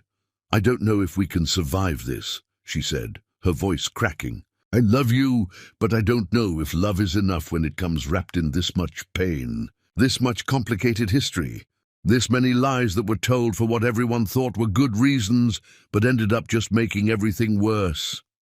"I know," he whispered. "I know, and I don't blame you for whatever you decide. I just need you to understand that every lie I told, every truth I hid, it was because I couldn't bear the thought of losing you. I was terrified that if you knew everything, you'd leave before I had a chance to prove we could build something good despite where we came from. But that's not how trust works," Peggy said through tears that were falling freely now. "That's not how partnership works. You don't get to decide unilaterally which truths I can handle and which ones need to be hidden for my protection. That's not love, Darren. That's control disguised as care, and I deserve better than that." "You're right. You're absolutely right, and I'm sorry. I'm so sorry for all of it, but sorry wasn't a bridge across the chasm that had opened between them. And they both knew it as they sat there in their living room that had been full of hope just days before, but now felt like a mausoleum for dreams that hadn't survived contact with reality, for futures that had been built on foundations too damaged to support the weight of actual life lived honestly. Chapter 8, The Wedding That Couldn't Happen. Peggy called off the wedding on a Tuesday evening, 2 days after learning the full truth about how their families were connected. She'd spent those 2 days crying and thinking and trying to find some path forward that didn't involve choosing between the man she loved and the mother who'd raised her. And she'd come up empty every time. She made the calls while Darren was at work, went down the list of vendors, methodically cancelling everything with a voice that sounded eerily calm, despite the chaos raging inside her chest. The venue coordinator was sympathetic, offered to refund half the deposit without Peggy even having to ask, said she understood that sometimes life threw situations at you that made continuing forward impossible. The caterer was less understanding, reminded Peggy about contractual obligations and penalties for late cancellation, but eventually agreed to let her out with only a modest financial hit. The photographer actually cried on the phone, said she'd been looking forward to this wedding, that Peggy and Darren had seemed so genuinely in love that capturing their story would have been a joy instead of just another job.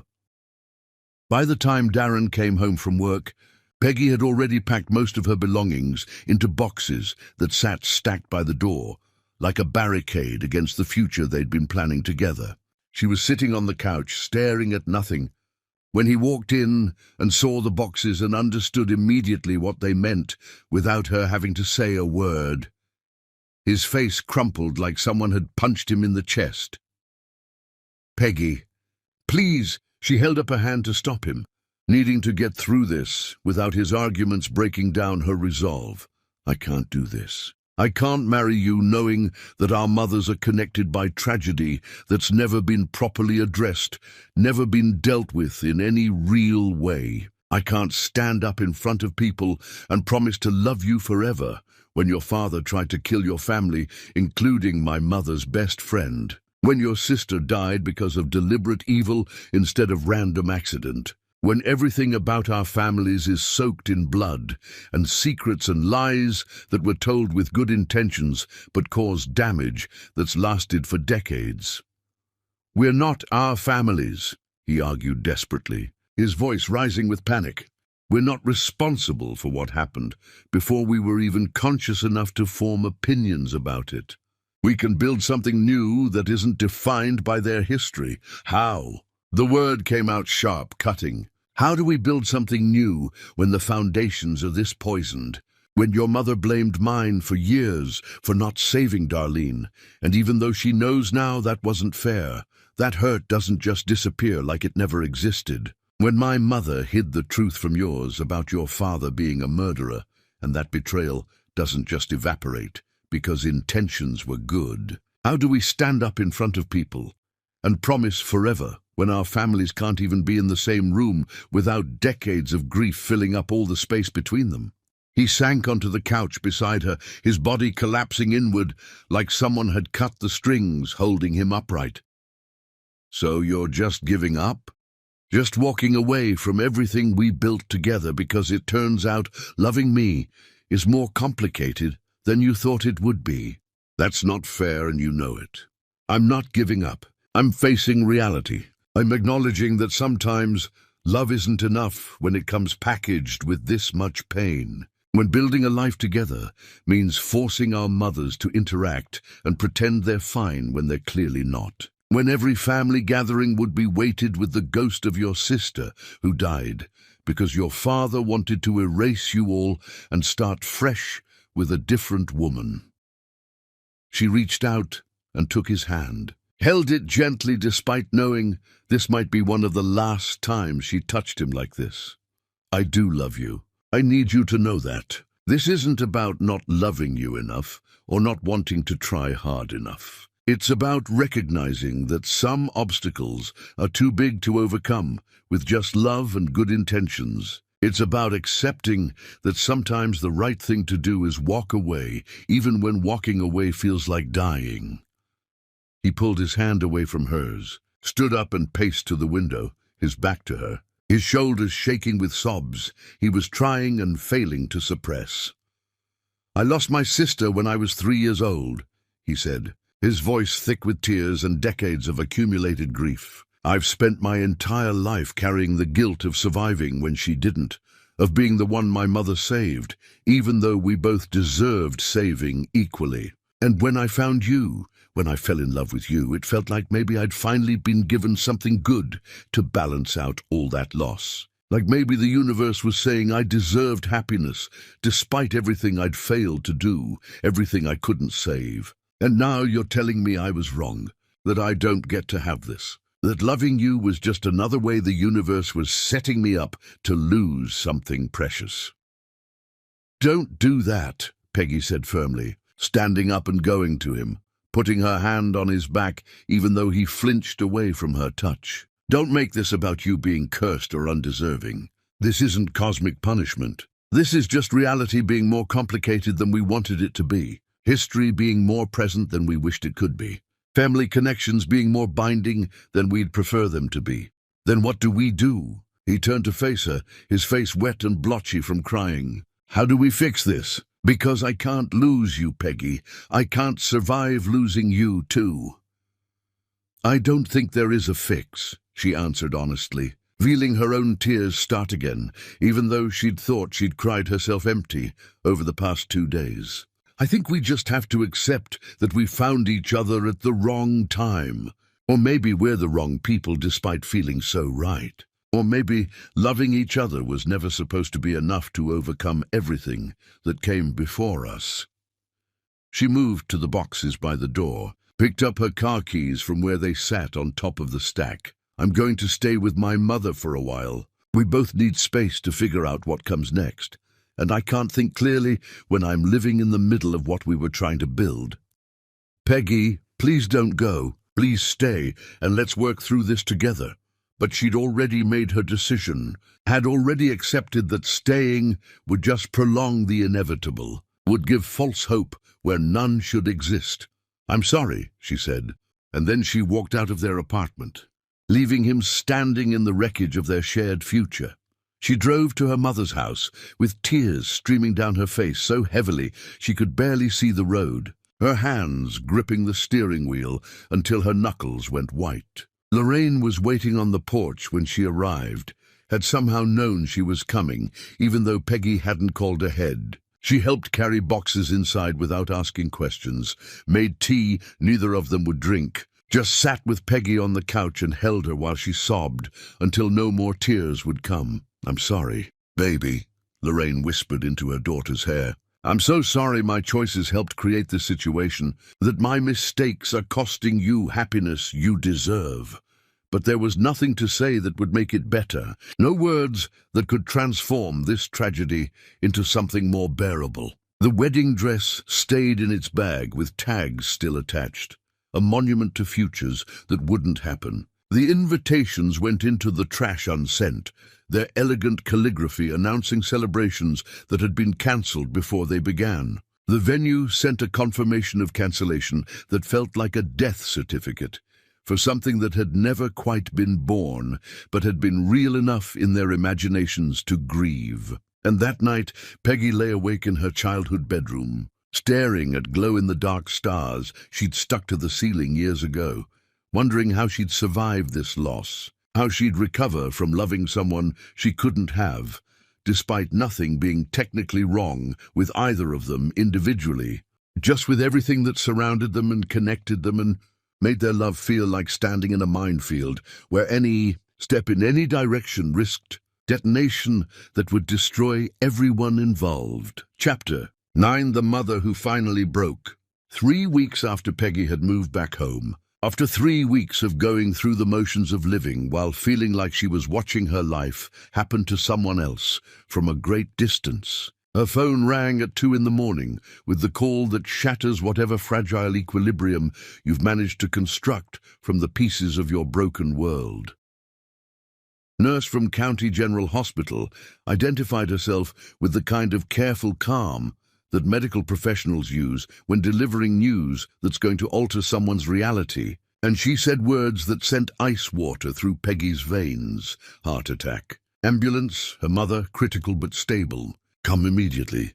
Peggy drove through empty streets with her own heart racing, terrified that she might lose her mother before they'd had a chance to repair what had been damaged between them. Before she'd been able to tell Lorraine that despite the anger and confusion and sense of betrayal, she still loved her mother with a fierceness that transcended any mistakes that had been made, any secrets that had been kept for reasons that seemed good at the time but had caused so much damage. When she arrived at the hospital and was directed to the cardiac care unit, she found her mother looking small and fragile in the hospital bed, connected to monitors that beeped rhythmically, her face grey against white pillows that made her look even more diminished than she already was. But when Lorraine saw Peggy in the doorway, her eyes filled with tears, and the first words out of her mouth were an apology. "I'm so sorry, baby. I'm so sorry for all of it. Sorry my choices broke your heart. Sorry I thought hiding the truth was protecting anyone, when all it did was let wounds fester instead of heal cleanly." Peggy went to the bed, carefully took her mother's hand, mindful of the IV line running into her arm. "Don't talk. Save your strength. We can deal with everything else later when you're better." But Lorraine shook her head weakly, squeezed Peggy's hand with what strength she had. "I might not have a later. When I felt my heart stop beating right, when I collapsed at work and thought I was dying right there on the hospital floor, all I could think about was that I'd destroyed your chance at happiness because I couldn't face my own past, honestly. I can't die with that on my conscience. I need to make this right while I still have time. You're not going to die." "The nurse said you're stable." "Stable isn't the same as safe," Lorraine said. And there was something in her expression that suggested she'd come to some decision during whatever time she'd spent alone before Peggy arrived. "I need you to call Ruth. I need her to come here. It's time we all faced this together instead of letting it keep poisoning everything it touches. Instead of letting our mistakes destroy another generation." Peggy felt resistance rise instinctively in her chest. "Mama, you just had a heart attack. You don't need that kind of stress right now. You need to rest and recover and get your strength back." "I've been resting for 40 years, Lorraine said with more force than her physical state suggested she should be capable of. "Been resting and hiding and convincing myself that not talking about difficult things was the same as dealing with them. I'm done resting.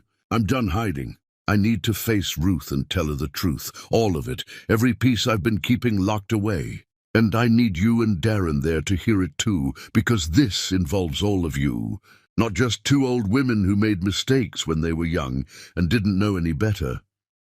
So Peggy made the call, her hands shaking as she dialed the number Darren had programmed into her phone months ago. The one labeled simply Ruth, without any additional context needed. When Ruth answered on the third ring, her voice cautious and confused, because who called at 3 in the morning, unless something terrible had happened? Peggy explained about Lorraine's heart attack, about her mother's request to see her, about how Lorraine said it was time for all the truth to finally come out into open air, where it could either kill them or set them free.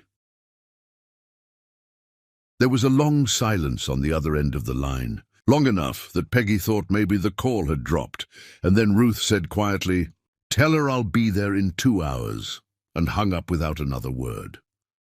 When Ruth arrived at the hospital, Darren was with her, and seeing him made Peggy's chest ache with loss. She'd thought she'd started to process, but apparently hadn't even begun to really face. He looked terrible, like he hadn't been sleeping or eating properly, like the last 3 weeks had aged him years beyond his actual time on Earth. Their eyes met across the hospital room and held for a moment that contained everything they couldn't say out loud. All the love and loss and complicated history that made something as simple as a hug feel impossible. Ruth moved into the room like someone approaching a battlefield she'd sworn never to revisit. Her body rigid with tension, her face carefully blank, prepared for attack or maybe just for pain. She stood at the foot of Lorraine's bed, looking at the woman who'd once been her best friend. And for a long moment, neither of them spoke. Just looked at each other across the years and the grief and the secrets that had separated them. "You wanted to see me," Ruth said finally, and her voice carried decades of accumulated hurt. "After all these years of silence, suddenly you want to talk. I'm sorry I kept the truth from you," Lorraine said, her voice weak but steady. "I'm sorry I let you spend 40 years thinking the fire was an accident when I knew it wasn't. I'm sorry I let you blame yourself and blame me and blame fate when the real monster responsible was already dead and beyond any justice we could serve." Ruth's face crumpled and she gripped the footboard of the bed, her knuckles going white with pressure. You knew Kenneth set that fire, knew my daughter died because her own father wanted to erase us, and you never told me. You let me spend years thinking it was my fault, that I should have woken up sooner, should have gotten to Darlene faster, should have somehow done something differently that would have saved her life. I thought I was protecting you from knowledge that would destroy what was left of you after the grief had already taken so much. I thought you needed to remember Kenneth as flawed and difficult, but not as a murderer, who'd looked at his own children sleeping and decided they were obstacles to be eliminated.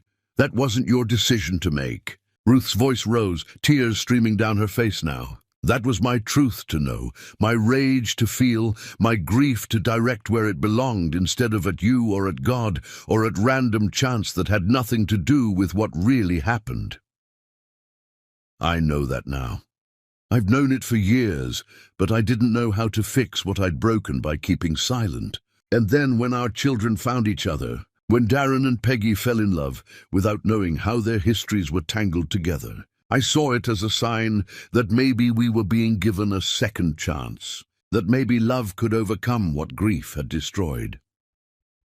Ruth moved around the bed, sank into the chair beside it, suddenly looking as exhausted as Lorraine looked fragile. "I've hated you for so long," Ruth said quietly, her voice breaking. "Needed someone to hate more than I needed the truth.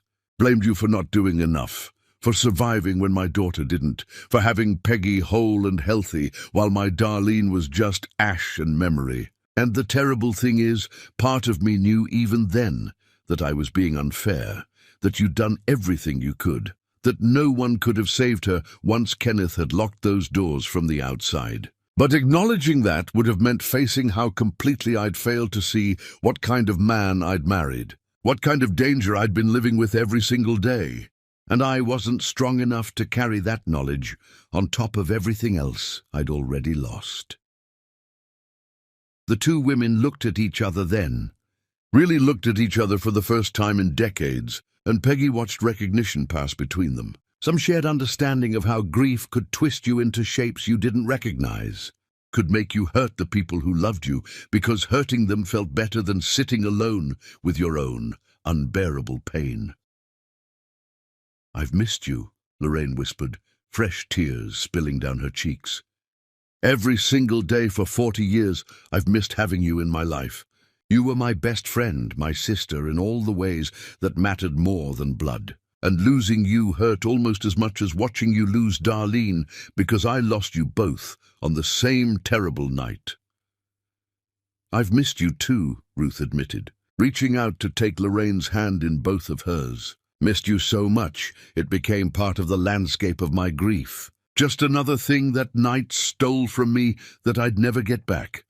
They sat like that for a long time, two mothers who'd been best friends before tragedy drove them apart, holding hands and crying for all the years they'd lost, for the friendship that had been sacrificed to grief and misplaced blame and secrets kept with good intentions that had poisoned everything they touched. Darren moved to stand beside Peggy, and she let him take her hand, even though she'd promised herself she wouldn't soften toward him, wouldn't let physical proximity override the rational decision she'd made to protect herself from more hurt.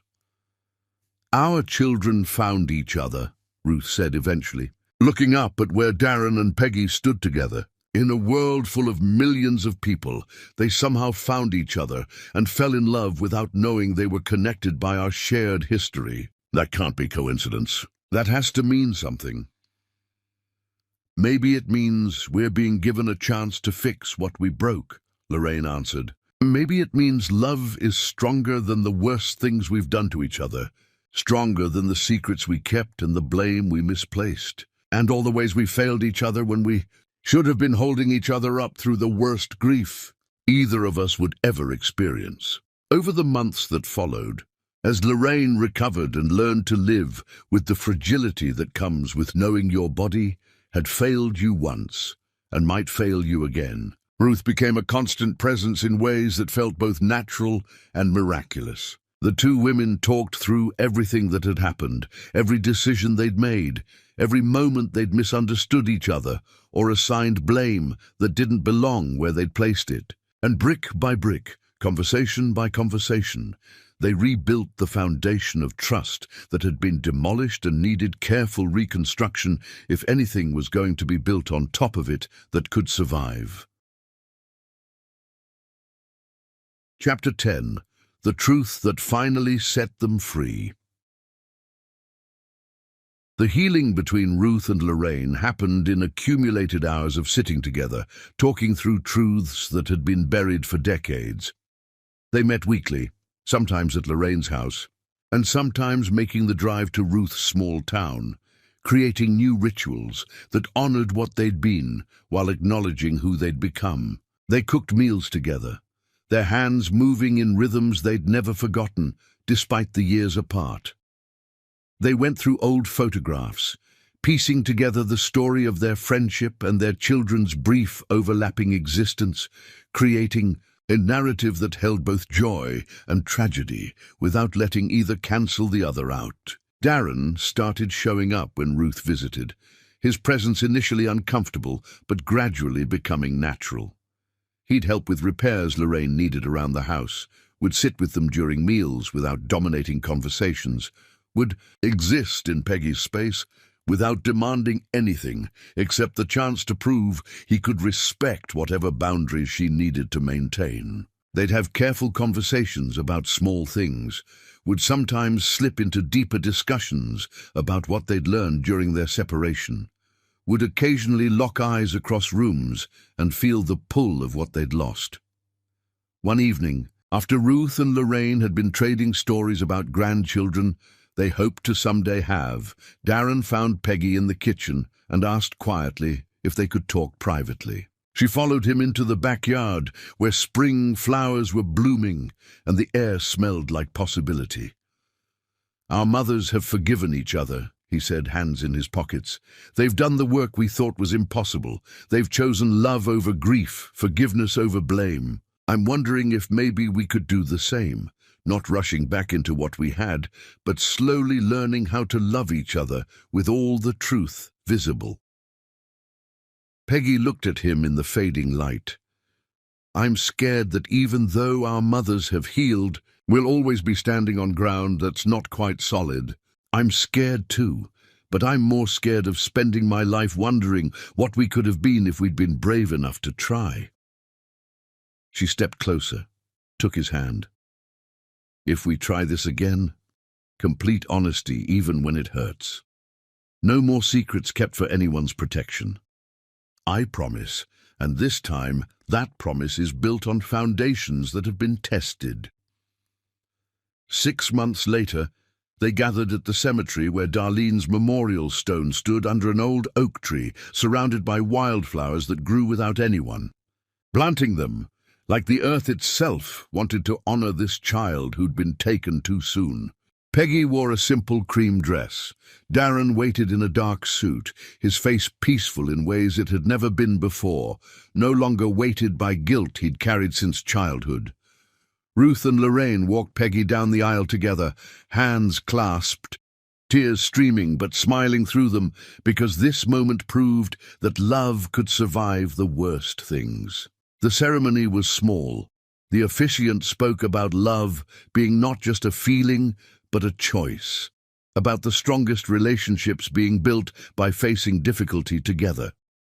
When it came time for vows, Darren spoke first, his voice steady. I promise to tell you the truth, even when it's difficult. I promise to trust you with all of me. I promise to honor your strength by never protecting you from things you have a right to know. I promise we're building something new that doesn't have to be defined by what came before us, but to never forget that our history matters. And I promise to love you with everything I am, to choose you every day, to build a life that would make Darlene proud.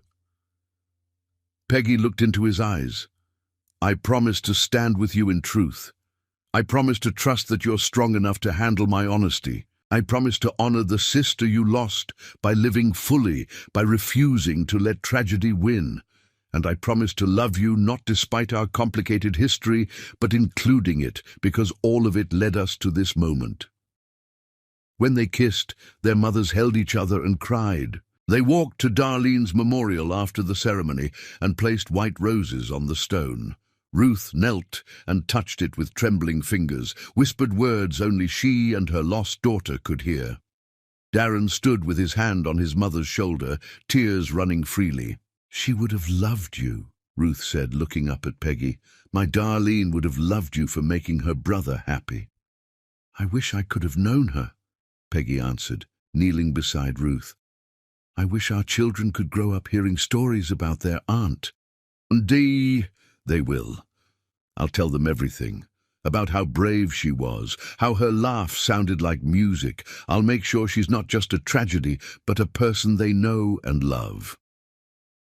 The reception was at Lorraine's house, where the two mothers had once spent countless hours before fire and grief drove them apart. Late in the evening, Peggy found Ruth and Lorraine in the kitchen, heads close together, laughing, hands clasped on the table. Darren came up behind Peggy, wrapped his arms around her waist. Together, they watched their mothers exist in pure joy. We did it, he whispered. We survived the truth. Better than whole, Peggy corrected. We came out real, with foundations built on honesty, with families who know how to forgive, with love that's been tested and proven strong.